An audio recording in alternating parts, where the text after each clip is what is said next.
Growth required focus. हाँ, अगर आपको लाइफ में किसी भी फील्ड में ग्रोथ करनी है, ओके, तो फोकस्ड रहना बहुत ज़रूरी है। अपने काम पर फोकस्ड रहिए। क्यों? एक एग्जांपल से बताता हूँ। आप पानी गर्म करते हैं, राइट? करते होंगे। आपने देखा होगा कि जिस भी बर्तन में हम पानी गर्म कर रहे हैं, गर्म होने के बाद उसमें से भाप निकलने लगती है, ठीक है?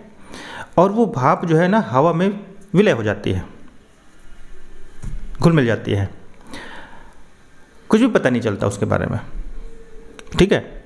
लेकिन यदि आप जिस बर्तन में पानी को गर्म कर रहे हैं उसके ऊपर आप ढक्कन लगा दें, ठीक है, बिल्कुल टाइट, क्या होगा?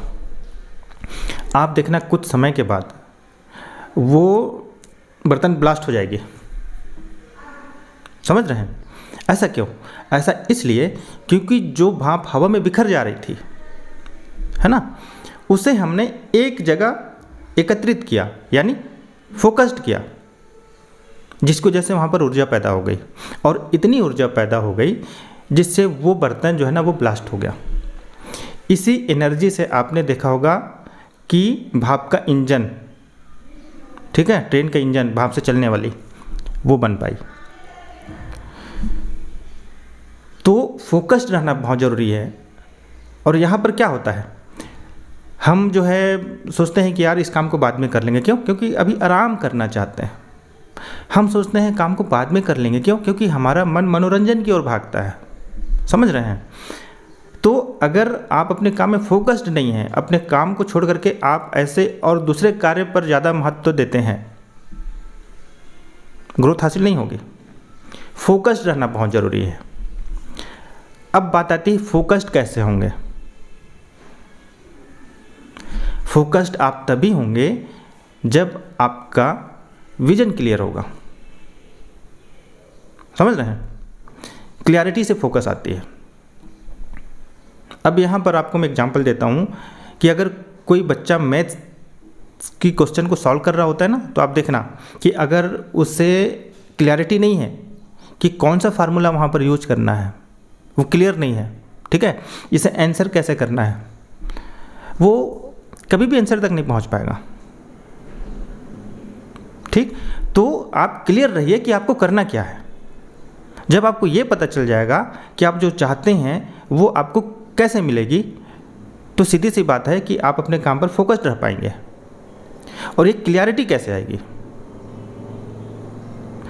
आपके अंदर क्लियरिटी तभी आएगी जब आपके पास एक पर्पज रहेगा किसी भी काम को करने का। पर्पज कैसे?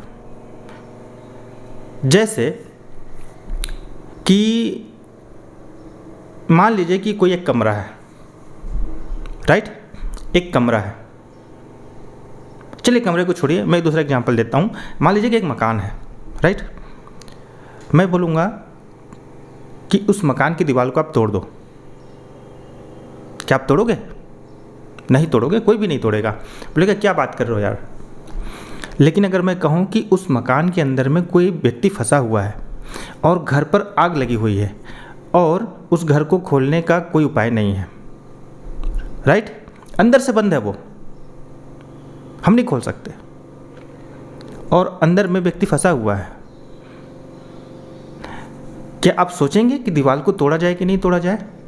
आप तत्काल दीवार को तोड़ेंगे और उस व्यक्ति की जान बचाना चाहेंगे। समझ रहे हैं? तो अगर आप क्लियर होना चाहते हैं ना अपने काम के बारे में, तो आपके पास एक पर्पज भी होना चाहिए ताकि आप क्लियर हो पाएँ कि उस पर्पज के लिए आपको क्या करना पड़ेगा, राइट? और आपका जो पर्पज है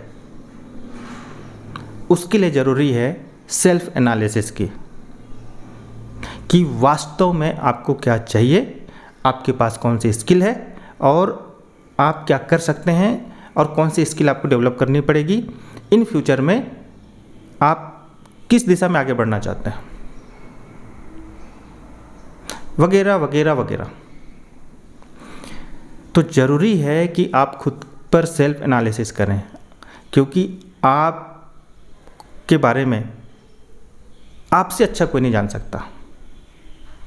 मेरे बारे में मेरे स्वयं से बेहतर कोई नहीं जान सकता। मेरे अंदर क्या बुराई है, क्या अच्छाई है, वो मैं ही बेहतर समझ सकता हूँ। इसी तरह आपके अंदर जो भी अच्छाइयाँ हैं और बुराइयाँ हैं वो आप ही समझ सकते हैं। तो सेल्फ एनालिसिस ज़रूरी है, और आपके अंदर जो सेल्फ एनालिसिस से जो भी कमियाँ हैं उसे निकाल बाहर फेंकिए। और सेल्फ एनालिसिस करने के दौरान आप अपने अंदर जो भी कमियां पाएंगे, राइट, होता यह है कि बुरे कामों की तरफ ज़्यादा ध्यान भटकता है। समझ रहे हैं मेरी बात? तो अगर आपको बेहतर इंसान बनना है, ठीक है, तो ज़रूरी है कि आप फिर स्पिरिचुअलिटी की तरफ आगे बढ़ें। धार्मिक होना बहुत ज़रूरी है। गॉड पर भरोसा करें। समझ रहे हैं? और जब तक आप दूसरों की भलाई नहीं समझेंगे ना, दूसरों के भलाई के बारे में नहीं सोचेंगे, तब तक आपके पास आपका पर्पस क्लियर नहीं हो पाएगा।